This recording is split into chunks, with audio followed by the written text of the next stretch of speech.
Bloop. I'll go here for now until some people start showing up. It's the Tin Man. Back in town. Back in my town of Mission. Where I like to hang out. I like to chill. This spot where I used to come and do some lives. I think they've upgraded in their Wi-Fi, so it's really nice that it shows that it's fairly strong. Hello, whoever's starting to join. I'm just, I don't really have a topic. I mean, I obviously have a topic, but I don't really have anything that I'm planning at this moment to kind of conversate about, except other than maybe relate with what I was doing over in Victoria there and such. So I'll go with that kind of stuff, but if anybody has any kind of a question during this, please say one. Or even any of the people who are watching this afterwards, make sure... Hello, Chris. How you doing? Make sure anybody who joins in afterwards, leave me questions, comments, whatever you like. I appreciate all those things. I don't always get to comments, right? It's not a matter of me feeling like I need to necessarily answer everyone. Sometimes I don't come across a comment for 6 months or a year even. And then I've commented on it then, right? But... I don't have a ridiculous amount of comments. Yeah, I'm back in Mission, that's right. But if anybody's, what was I saying there, that, anybody's got anything to say, go ahead and say it. Yeah. Very awesome. I'm glad to be back. Feels good. Feels good. Yeah, you see that tree right out here on the front here? That evergreen on the right a bit? Right now that car went in front of it, the truck, now.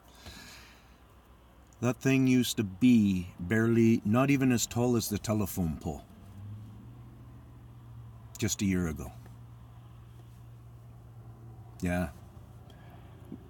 It is a pretty beautiful area. Well, right back there, that snow cap we see back there, that is Baker there, eh? Try to set this a little bit in a keener spot. So there we go. As long as I don't wiggle it, it'll be good. Yeah, so I'm in Mission. I was out in Victoria. I did had a lot of fun in Victoria. I put up a lot of videos that maybe don't get a lot of attention going in on them. I think those were sunflower seeds, hopefully.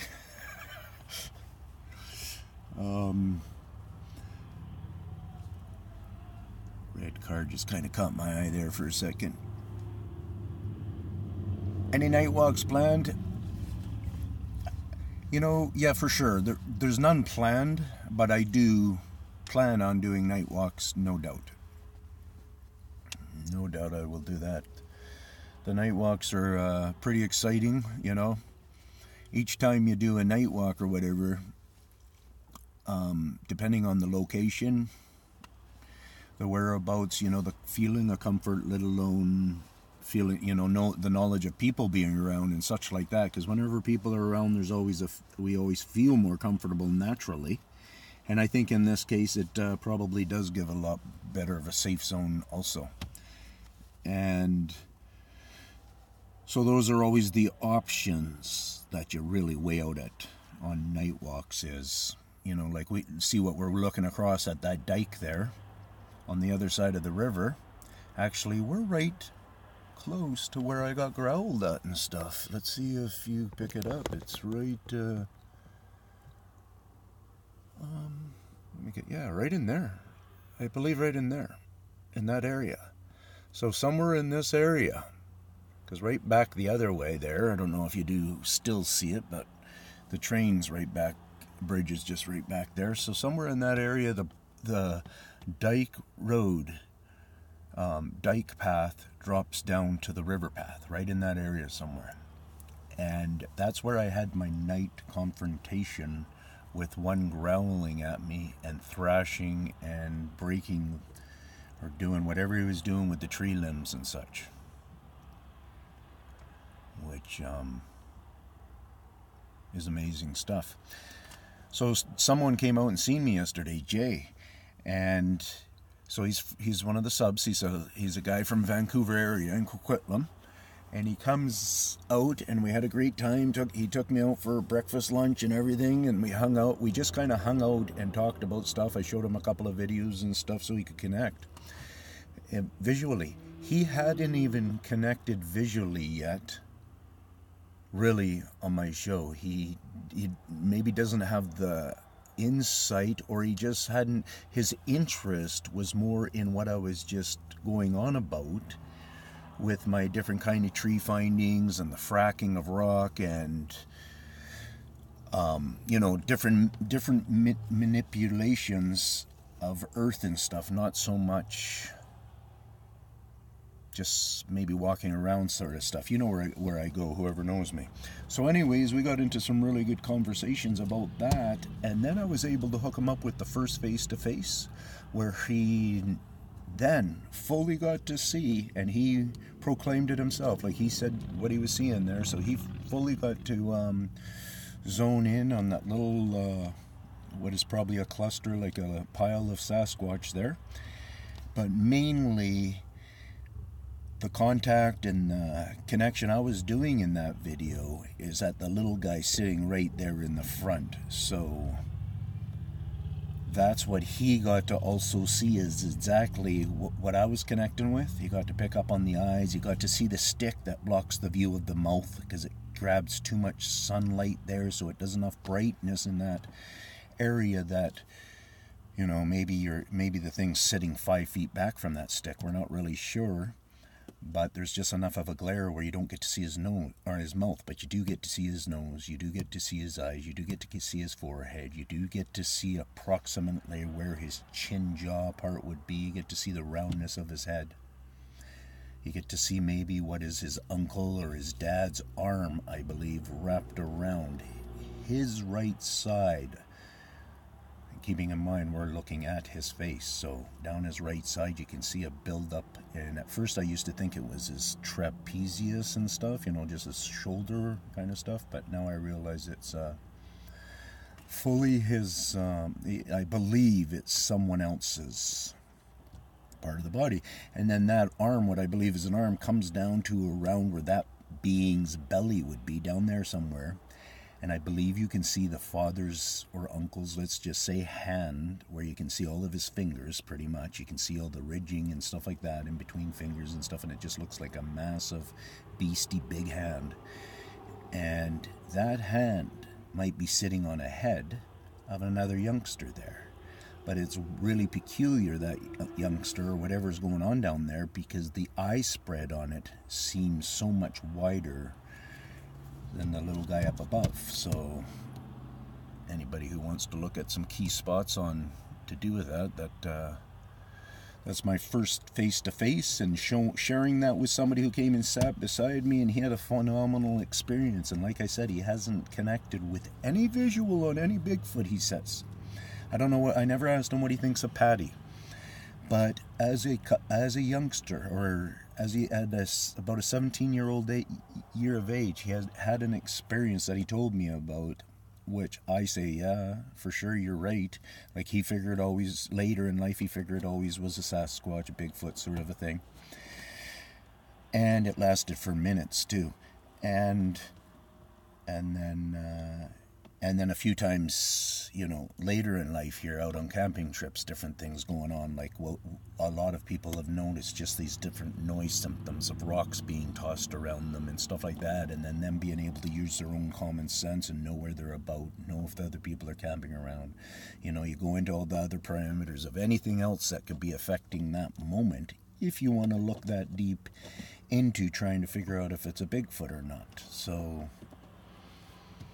you know, looking into that, you know, hearing noise, a step of look, or a stage of looking into that. You could turn around and decide to grab your flashlight and then start walking into the bush. That's a stage of looking at it. Most Bigfooters, when you see them walking around and stuff, and they kind of are suspecting something over that way, many we watch don't start walking in that way.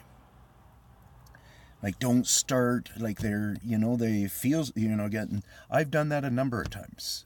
And, well, on my videos, those who feel like maybe, especially on my first face-to-face, I knew I was totally talking to the guy there. I could see him. I knew I was connecting with my eyes, and also with my eyes looking at my camera and seeing him visually that way. So, it's, the point is, there's these different stages to be able to get to on checking out these guys, visiting with them, and so on and so forth. I've had many encounters with them now, many encounters. And I have not had anything in those encounter times. And I'm talking about the ultimate encounter where they're for sure 100% there. And I haven't experienced anything that would give me a feeling of UFO stuff or anything. So let me do a change on this. Hello everyone out there. I was just yakking over. There we go. I was just yakking away. I was showing our view where I'm sitting. I'm sitting in Mission, British Columbia. What's Chris saying? Have you encountered your forest friends lately? I was going to on the way home right now. I mean, like a couple of days back there. I guess it was Thursday. And I was kind of disappointed because I might have stayed in Victoria a few more days because the weather's been pretty awesome, although it's awesome here now, so no complaints. But I was really looking forward to my habitat number 1, where all that, my first 21 days of harsh investigating and researching and thinking and really come to terms, some levels of terms with these guys. I was kind of freak then, but snow, too much snow.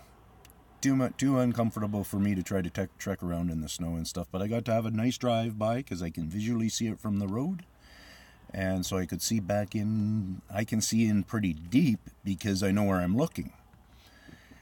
And and that's one of the things that I'm really pressing with people is I'm starting to realize us humans don't really know how to look into a forest very well. So you need to practice. You need to come up with either your own, or maybe I'll even kind of do a video on it to tell people what I do in some of my practices to try to be able to see deeper into a forest.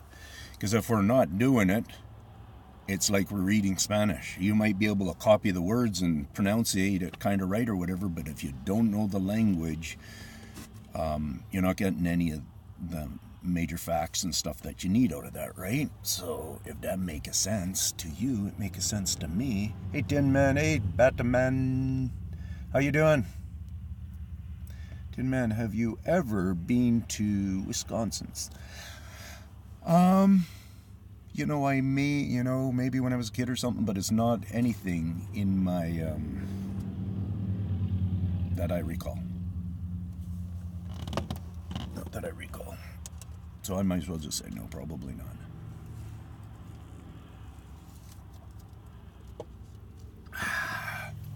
But the cool thing is, I don't know if I will ever get into traveling. Because traveling and moving, that kind of a thing, to go up in the air like that, a machine like that and stuff, with the reason why I'm resting so much, it just might not end up being worth it. So, but maybe someday, I'm still young in life. I'm only in my 50s, right? Maybe someday I'm traveling down in through the States or something like that. And, doing I want to do a further connection with my tracking method. I want to do I just always say Australia because it seems like a fairly easy, comfortable place to go. And they got the Yeti going on over there. It's big, it's huge, it's wilderness, it's a different version of a Canada. And I would like to go there. And I know for a fact, like if I went there and hung out with Josh or whatever I chose to do, there's one big guy that comes on here that we enjoy chatting. And he's kind of really spreading his wings right now into a whole bunch of stuff. And anyways, yeah, I just really like to be able to be going around and going, yes, they are cousins. They are connected as a species, and then you might be able to have some figure out also, once again, through cultural characteristics. There's different things like a character of a being, the culture of the clan, the characteristics of that clan, the characteristics of a species. Nobody is sitting there really going, what is this bouquet made of? Everybody's just kind of sitting there thinking, they're more intelligent than man, maybe. Or yes, a lot of people think that, and a lot of people think maybe and stuff, and nobody's really still trying to stay calm and think maybe they're just an animal.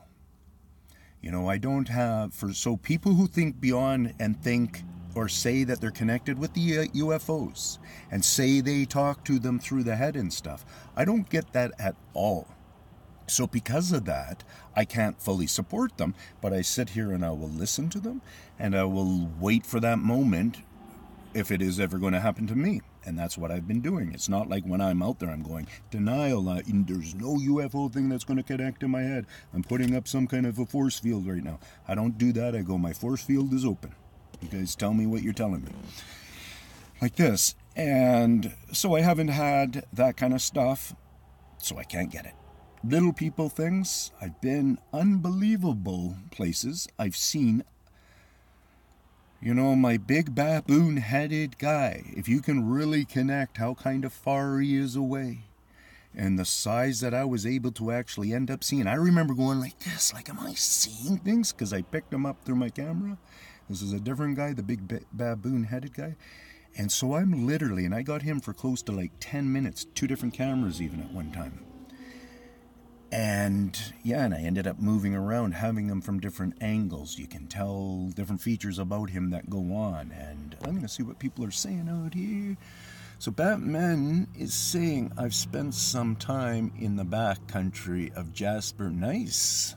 Very nice, man. Yes, it is close to me. Yep, I've been up there. Been there for sure. Awesome. Beautiful spot. Did you go to that...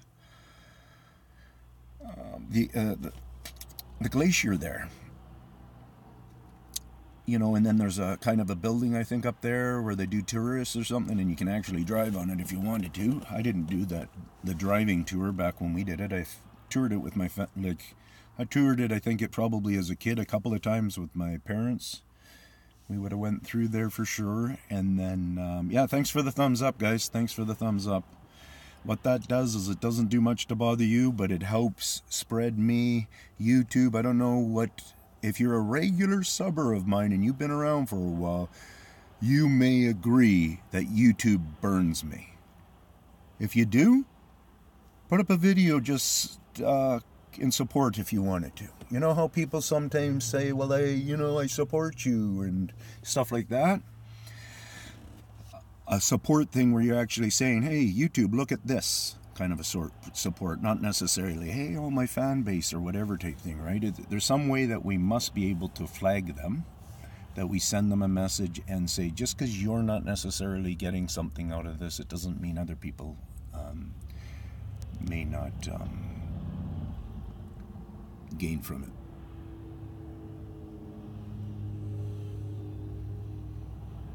Got some Hells Angels that just pulled in here. Guy with all his colors on there.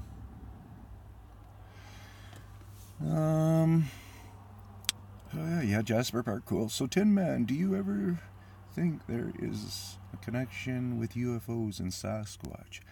No, Chris, I don't. I was just going through that a bit. Hey, Bill, how's it going? Right on. Burn away, brother. I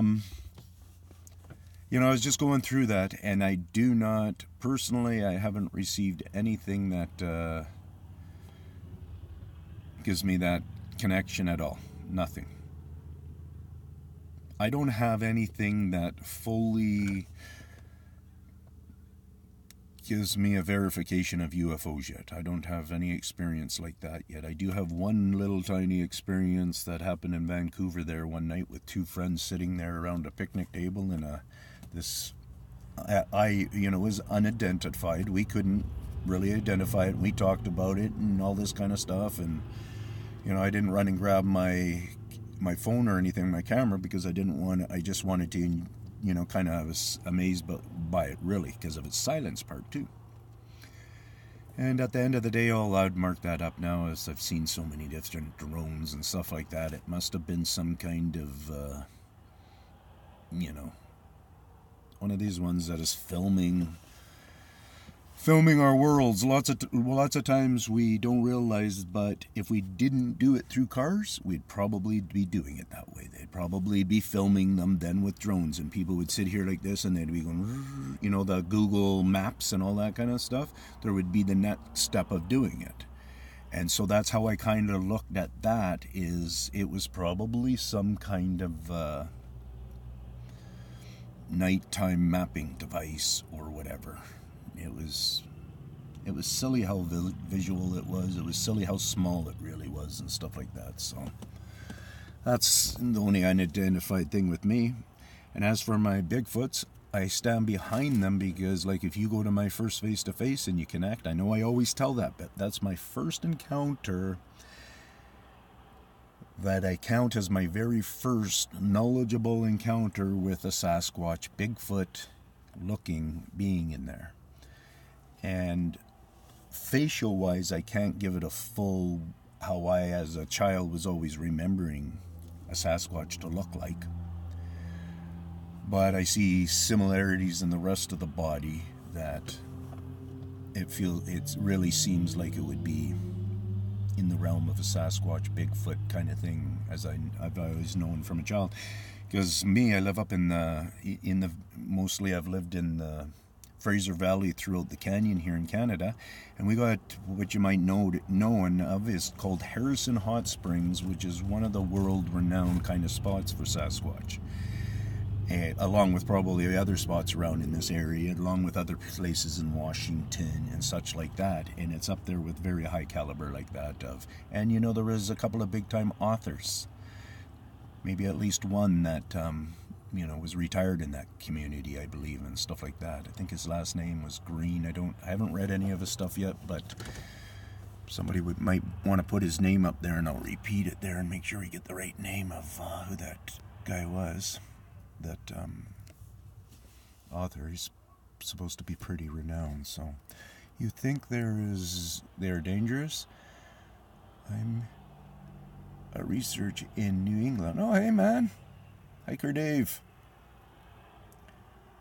And often think if I'm putting myself in danger.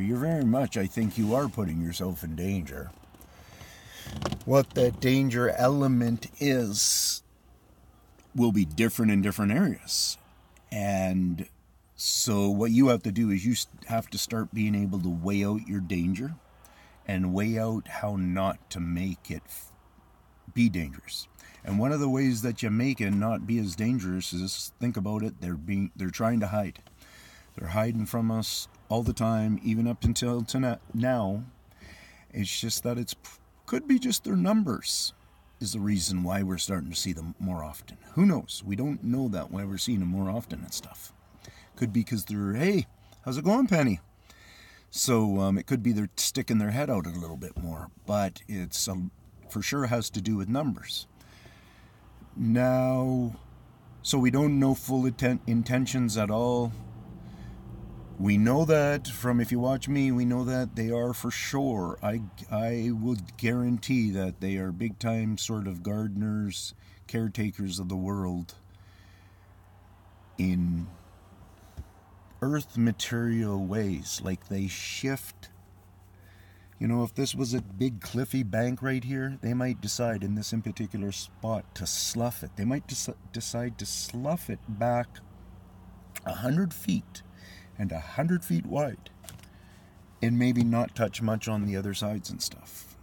So the bizarreness of it gets me confused lots of times when I'm starting to, because I'll step into a room where I'm in my conversation and I'm having a nice conversation with you guys, and all of a sudden I step into this other room of, what am I going to say next? And yeah, that detail is just going to blow up. I say the biggest way to get it to blow up is through my channel, is to start to share my channel, because I'm the only one who talks about it on this level, that they're harshly into giving us a hard time with our hydropower pulse, that they'll break up even our pavement on our road and create potholes, worse potholes, create them from scratch. They obviously do a lot of mayhem with trees. Their favorite time is obviously, they're very intelligent in their way of intelligence, whether it's just nature pushing them that way, or if it's fully an intelligence thing, a figuring out program. But here in our area, our last 2 winters, we've had a weird cycle of this ice that ended up being a lot of wet ice on our trees and stuff. And the devastation that's happened to our forest in just pockets and stuff, but say that's the whole community, and it's just kind of like heavily in pockets, and some of these pockets don't even really get touched. That, I have understanding why that goes on. But anyways, a lot of that stuff is just because of their way of what I keep telling us they're doing with the trees. Part of maybe the suckerism. I don't have all the answers, but when you're following my channel and you're trying to just hear my words and you're trying to just look at the trees, because that's where I say focus, the biggest way is on the trees part of it, and try not to think that the wind did that last night when it wasn't a windy night. Try to think to yourself the honest answers of really connect it with what people are saying on the channels, that how they're getting their connection. Yeah, this tree is peculiar because there are more people. We've always known that they're making structures. And what I've said from a fairly beginning thing is kind of ignore the structures. Pay some attention to the structures. If you think your people want to see the structure, then show it for a moment and stuff like that, right? But I say don't spend so much time. I don't see how that thing is necessarily where the spot, that all of a sudden a light glows there and then a Sasquatch stands up, like on, an Arnold Schwarzenegger movie or something like that, and he walks out and stuff. I don't see any of that kind of stuff. I see nothing that would help support what we come up with in TV. Unless you went into something like The World Down Under. One of those shows or whatever where they've actually fictionalized or whatever, that there's some other kind of earth. I mean, not some other kind of earth, but an inner, different sanctuary thing, whatever. And these guys have now decided to come out more like that. I don't believe they're being beamed down from another planet. I think I just don't. It's hard for you guys to imagine how many situations I've been on. But I've been, pretty much trying to hang out with them, in the last year and a half, hundreds of times. Do you ever? So I'm just going to jump back into here so I can get back on the program. Sup, Tin Man? Yeah, I agree with you, Tin Man. I believe. Right on. Christy. And Penny is saying, do you ever leave them gifts? I have. In my very first habitat there, I even gave, that's when I really did realize they liked corn. And it brought me to think about corn more. And that's when I don't know if you ever knew this, but I ended up talking with a corn farmer. Just a second here. Might be a little bit noisy.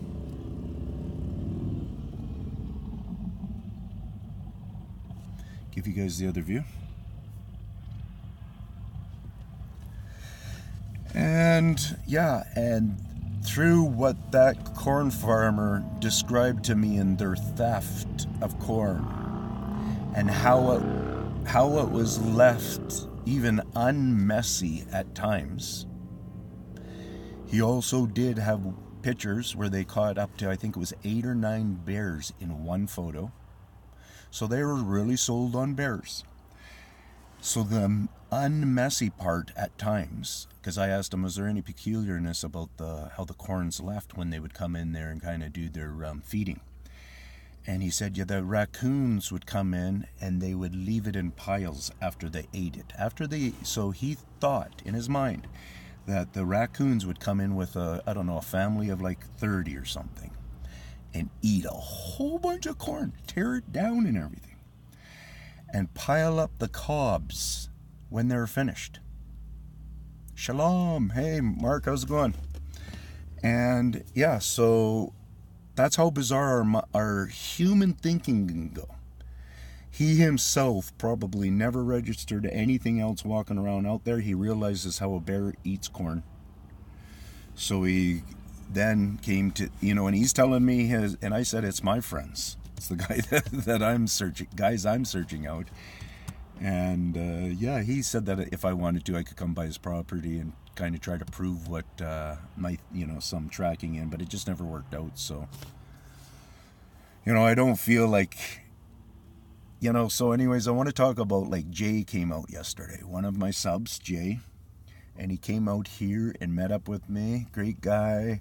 We went out for a brunch, and then we hung out, and I think his mind might have gotten blown away, being able to sit with me and listening from my mouth, item after item of things going on.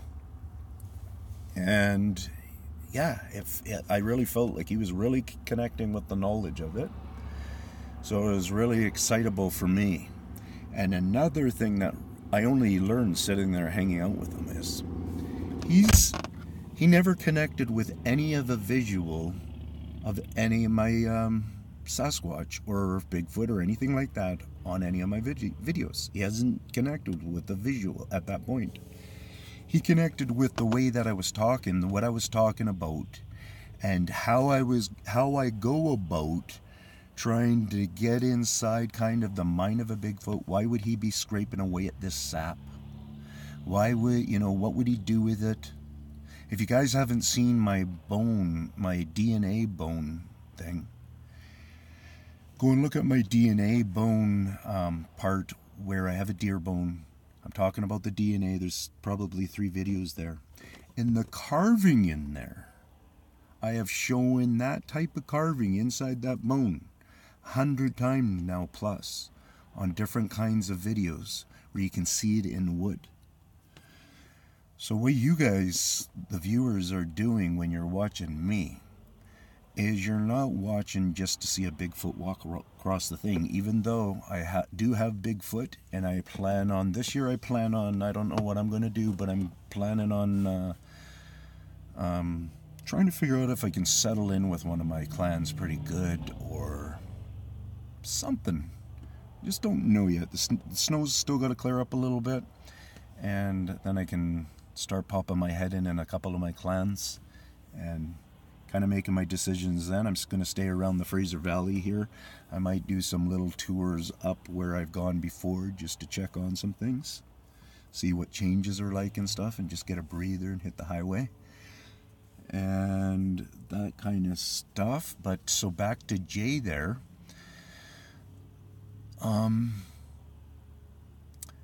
Yeah, so he, he's one of these types of guys that kind of broke it down on more of an educational university kind of level for me, and explained how, because I'm doing these different breakdowns through it, that it gives you guys, the viewers, really a pretty solid base to look at. So it's up to you, the viewers, to step into that level of science if you want to. And if you don't get it, that's totally cool. If you're just supporting it because you get a lot of my other stuff, then that's cool.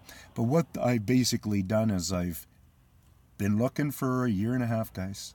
I started out with going, hey, that looks like a footprint. Hey, that looks like a cut. Hey, that looks like a claw mark. Hey, that looks like it's been broken on purpose.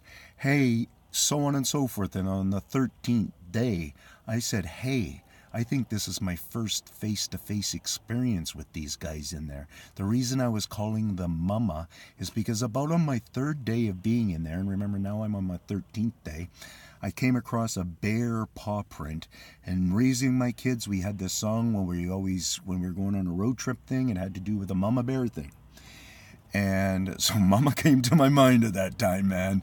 Like, my eyes were being just awoken. I was not going, I think I'm going to see a Sasquatch. I'm going, what? And then I realized, and so I get to have my first experience on my 13th day. And then approximately my 15th day, I get to go, hey, and I have my second experience, which I think I say tons or loads of Bigfoots in there or something, but I don't stamp it 100%. But most people will watch it, say, hey man, that's 100%, a lot going on there. And then on my 3rd experience, which is just on the approximately 19th day of this trek, I have an official 100% stamp from me of the big-headed baboon side profile, however you have to punch it in there. You know, I got over 2,000 different titles. So, but the baboon-headed big guy, big male. Now, so those all happened from the 13th day to the 19th day, you know, in this track. And then on the 21st day, I pointed to the back of the bush with my camera and I said to you guys, I go, you know, I got to learn how to track them into there.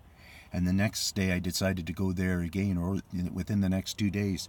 And I got stirred around when I was driving up there in my vehicle. And I ended up somewhere else. I decided, well, I'll just walk up here that day. So on the 22nd day, I'm off of that site for the very first time in my 21 days of tracking Bigfoot. Now I'm on another site, and I didn't even really know where I was. But I'm walking around where I'm realizing that I actually do know how to track Bigfoot now. I'm actually realizing these different marks that they leave around because I'm in a different territory.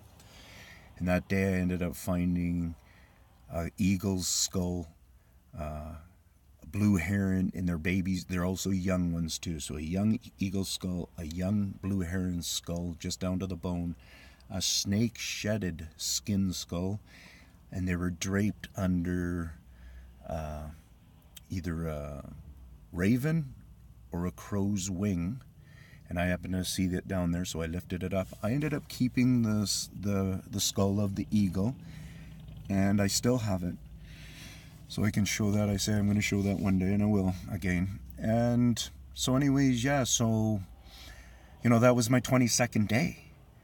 And then, like, you know, my stories hardly really change much, but not as maybe as in depth from the 13th or from the 0 day to the 22nd day. But I would say yes, because we still haven't gotten to somewhere around the 6th week is where right across, you guys are actually looking at the area there. Right through there pretty much, you know, say sort of right about in here. On the other side, there's a dike that comes along and then it splits. And one side stays up on the dike, the other side goes and along here. Well, that's where I talk about. I came down here, I'm walking along there. I think I'm steaming it up in here. And that's where I get growled at and stuff if you guys want to watch that video. But, yeah, and that's, you know, and there's a campground the other way. Down that way, there's a campground. I went to the campground the day before to verify, you know, these guys are freaking me out. They seem everywhere. I've been to this mountain right here, and that was, I don't recall now, but that's my waterfall clan is right in here. And hey, greetings there, Brown Dwarf. And yeah, and so, and that clan over there, I don't recall if that clan over there, the Waterfall clan, I think it was after. Yes, it was. I'm pretty sure it was after the 6th week. of that guy growling at me and thrashing the bushes and stuff. So, and then so I've gone way upriver from here. On probably, I'd say about the 25th day or something, I went way upriver to this small community, and I drove in behind the community, went up as high as I could. And through that day of hanging out there, not that day, a couple of hours, and walking around, I'm going, I know I'm walking on Sasquatch trails. It was even a lot of field stuff and stuff. And I'm walking around and I go, I know I'm walking around on Sasquatch stuff. I just know what I'm doing and stuff like that. Like, I'm really connecting here. Like I said, it's like my 25th day or something like that. And that's because I kind of panicked a little bit when after I was off-site. Because that off-site, there was a big river that separated my first habitat and day 22 off-site.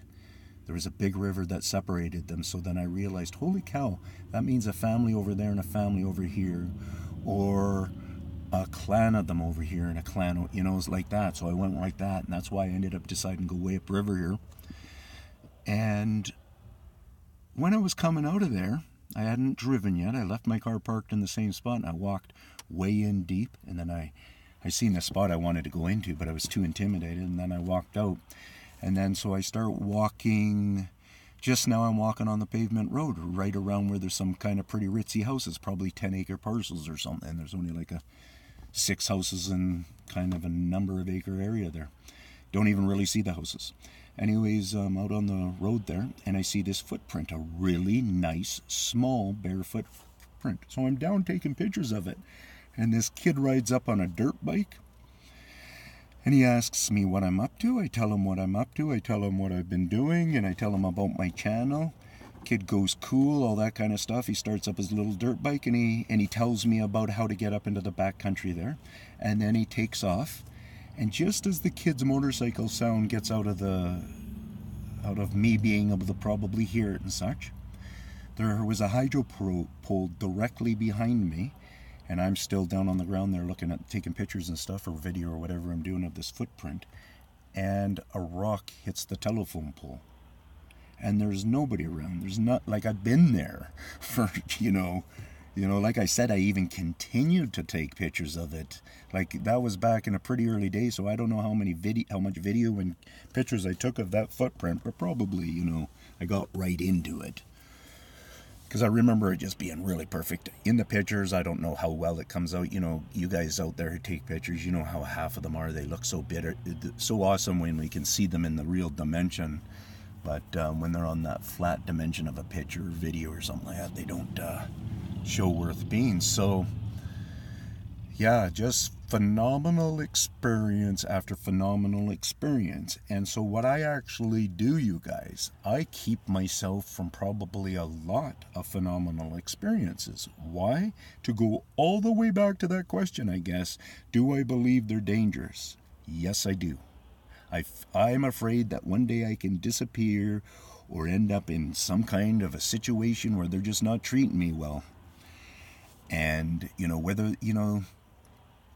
just with their noise factor alone, they will be able to rumble our heart probably, where our heart probably feels like it wants to explode. So, I don't know if any of these guys are ever going to pick on me. That one guy there, if you really connect with how much he growled at me and stuff like that for over a minute and a half, I believe. You can get it on the video there. But, when was he going to stop? I got to a point where I realized, holy cow, man, I think he's getting madder. And that's why I chose to stop, or else maybe I would have tried to. And I even approached him at the very beginning of that walking, that 2-minute little clip or whatever, but you figure that out, you listen to it, and kind of understand where I've been standing. And all of those experiences also bring thousands of cut marks on trees, different scoring techniques, the types of difference between a real beaver cutting down a tree, where I've gone up to people's houses and the lady says, oh, I caught him on video, or I got him on pictures or whatever, that is real beaver.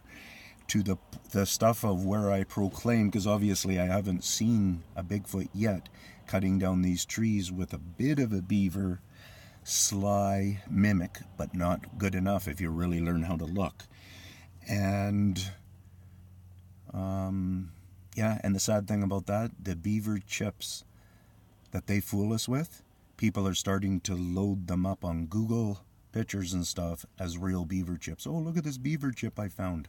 And it ain't a beaver chip. It's a Sasquatch chip that's made to look like a beaver chip. And how you guarantee that is you flip it upside down, you look at the other side. You don't look at this cool side that it looks like got ripped off. You look at the other side and you'll see on average 3 to 4 fairly accurate slits, like claws. 3 to 4 went whoosh on both sides and slit it. Also not with, that is part of the cut, but there's also a second bevel. If you think about it when you're looking at the piece, you'll realize there's a double cut technique on it to be able to cut in that way and also cut that way to end the piece. There's a double cut. And then it's also, because of the way it looks on the other side, it's been ripped off. So it's kind of like, is there double work even being done if it was a beaver? If you understand how a beaver would really have to work. So, you know, you'll see my chips like that up on there, but start looking at wood chips from a tree being cut down, you know. Just look everywhere. I'm having a good time just yakking my head off. Let me come in and see if anybody's around. Hey guys, I love that you guys are up listening to me. Yeah, I hope I'm making some kind of sense or something, but can't. Clutching, I hear you.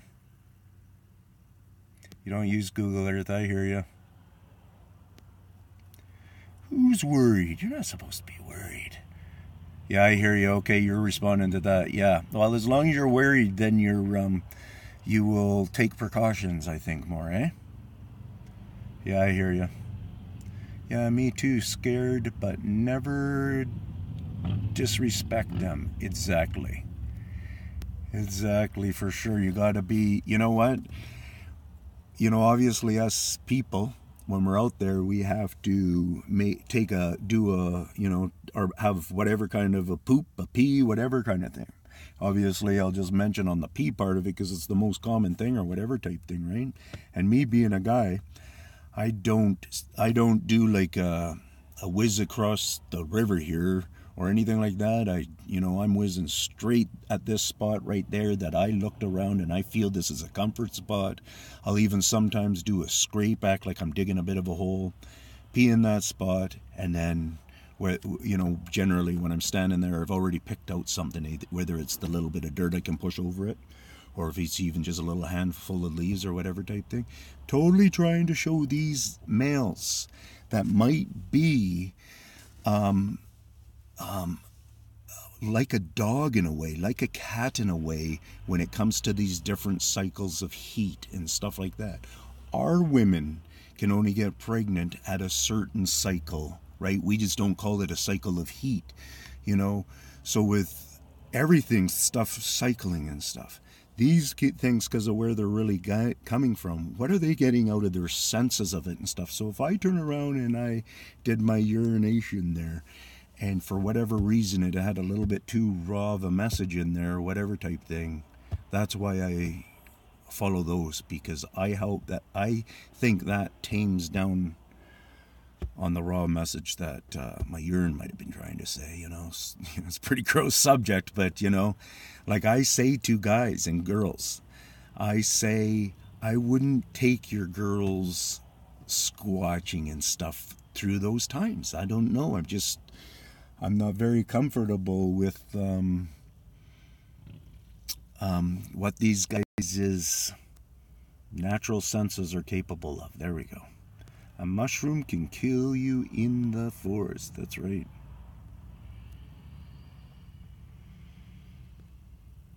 Wish I'd come to Tennessee? Or who? Spend some time in the Great Smoky Mountains? Probably me, and yeah, that'd be awesome. There are more and more sightings, yeah. My husband and I were hiking and had a rock thrown at our feet. Wow, eh? Subscribe to all. Cool, Mark. Mark, you eat all the mushrooms that you're coming across. You better not, dude. Or, I guess, do what you do. Subscribe to all. Tin Man, seems like beautiful weather there. Yeah, is it ever nice? I'm going to open my window door a bit. Just subscribe to your channel, Right On Hiker, and look forward to watching your videos. Thank you. Thanks, Dave. And Brown Dwarf said he's got your back there. And Mark, the scout, the monster beast, has got everybody. And you're watching all the trees and stuff. Yeah, I see that, Mark. I see that you've talking about the stripping and stuff, and get into the you know, like that real cool one where it seems to be like a cedar type tree. You know me, I'm not super familiar on the types of species and stuff. I'm more familiar on the different looks and texturing and what goes on there. But the one that it seems to be like a cedar style tree, red cedar, that they like to do that the cat clawing technique that I referred to, where it looks like a cat post and they're just come. And once you see it around here, then study the tree up and then take into and then go around it and see how many, because there's different degrees, so there's going to be a different depth in some of the clawing.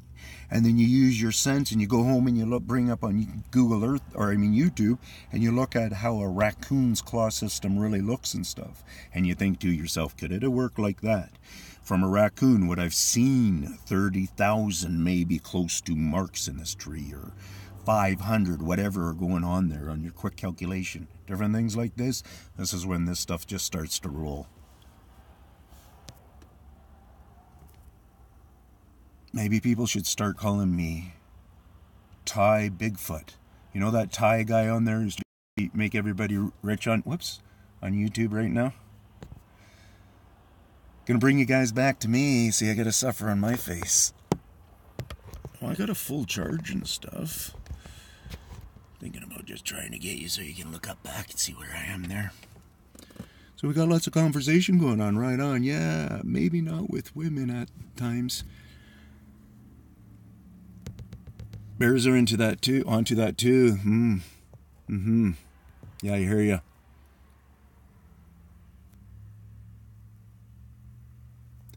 Yeah, it makes, you know, and I heard that one about the bears too, and I had forgotten about that, yeah.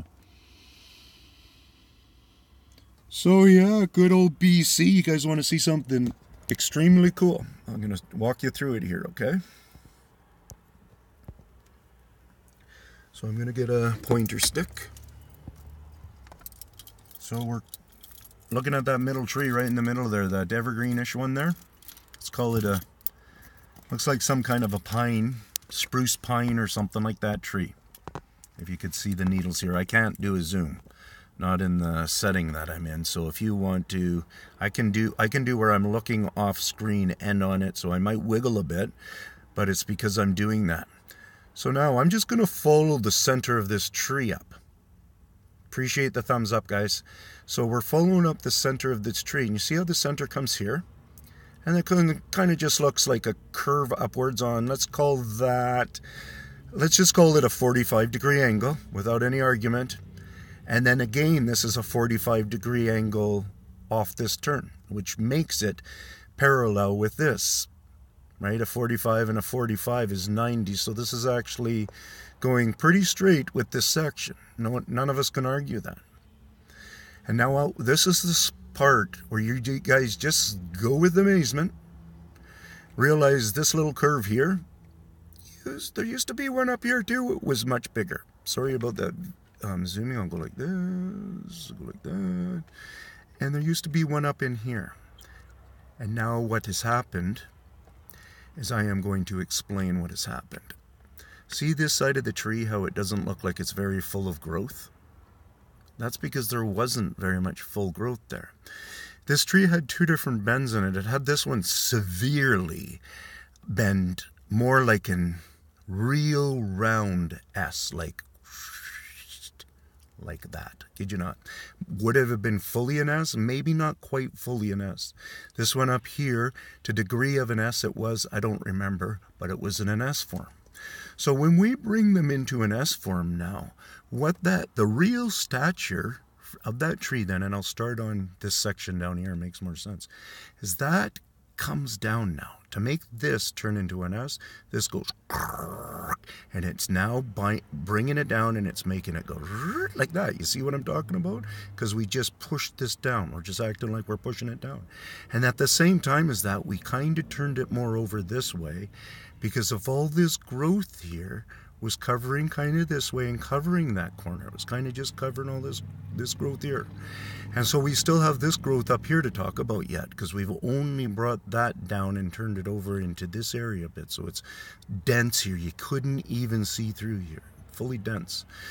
And then this one up here had the curvature too, where it was kind of, let's say, S in a way where it also probably dropped the same way, where this part out that might be out here a little bit more would have dropped. That would have curved. So it would have went and curved down like that. And it was pulled into this corner. Hence, there's not much stuff in here. And there's lots on it. And it might have done a bit of a twist this way in doing that. But I kid you not, this tree height was, I think, I registered it being very in close with this. Whether it was a little bit shorter than that pole, or whether it was higher, a little bit higher than the pole or not 100% on it. I almost feel like I was remembering a little bit shorter. And so what it got done to it, it got hugely stood up. And if I were to do just a Tin Man being around here guesstimation, I wouldn't doubt it if that tree, within its growth cycle of it too, put a minimal of 4 to 8 feet in its overall height. So in other words, a lot of it goes into it just being able to stand up straight, its new height, and there was a fair amount of growth height. And like you guys, if you've seen on one of my videos out there on the island, them talking about a certain one of our evergreens or cedar type trees, the huge ones that get 100 feet plus 200 feet tall and stuff, they really do, and this was old calculation, grow only approximately a foot a year. And there's probably not much history on us talking about a tree standing up. And if you guys want to know if any trees did that in your yard in the last year or so, Google Maps lots of times is updating their road driving. So that's one way when I have more time and I'm kind of sitting back one day, I'll do that myself here, and I'm going to go on the Google map, and I'm going to go driving past here, and I'm going to go, that is cool. And I've seen, like, all those trees there again, just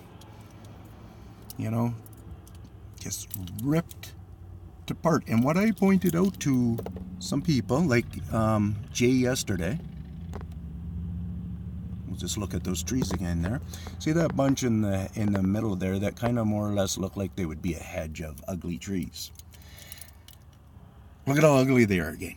In the summertime, it's unbelievable how healthy and beautiful they look, right? Go look at it. When I was parked here at the info center is where I am. Excuse me. Anyways, see how stripped they are? You see this one just to the left a little bit? Here, let me see if I can get you a little bit, give you a little point here. Just look at these ones here. See this stuff here? How it's got all the fine stuff on it, right on this branch here and stuff. It's got all the fine stuff. Now you go back to these ones, and they've all been stripped of all of their fine stuff up there. This is not what should have happened in our ice thing. Yeah, that one break. Yeah, that one break. Let's count a couple of them. Let's pretend we believe all the big limbs are broken, and we can say, yeah, that was from this ice thing, which is all, there's a variance of where we'll blame a certain... Oh, I'm sorry. Where we'll blame a certain amount on Bigfoot. Sorry about that, guys. And we'll blame a certain amount on... just nature itself doing whatever it's doing. But I'm yakking away, and I'm going to see if there's any questions. CBC Canadian Bigfoot channel. Who's that? Study all the trees now. Right on. Alrighty, guys. I'm going to call her quits. I'm yacked out. One day I got to do it where I'm set up and there's just other people kind of talking to, and we're just hanging out, and I don't feel like I have to try to entertain or whatever. You might see a really nice break lean over to the right there of those trees there. You see that one, and it goes horizontal, and it ends up being on top of a... Those guys just expanded that yard there this year, and so they tore up some of the forest there, which would have bothered them, I'm sure. And yeah, just in this freeze here, where we had a little bit of ice, they tore that great big tree through there. It looks pretty fresh and stuff, but they obviously encouraged that one to fall. It wouldn't be just from the ice. These trees, those two right in the middle there, they got torn to shit last year, and this year they just did a little bit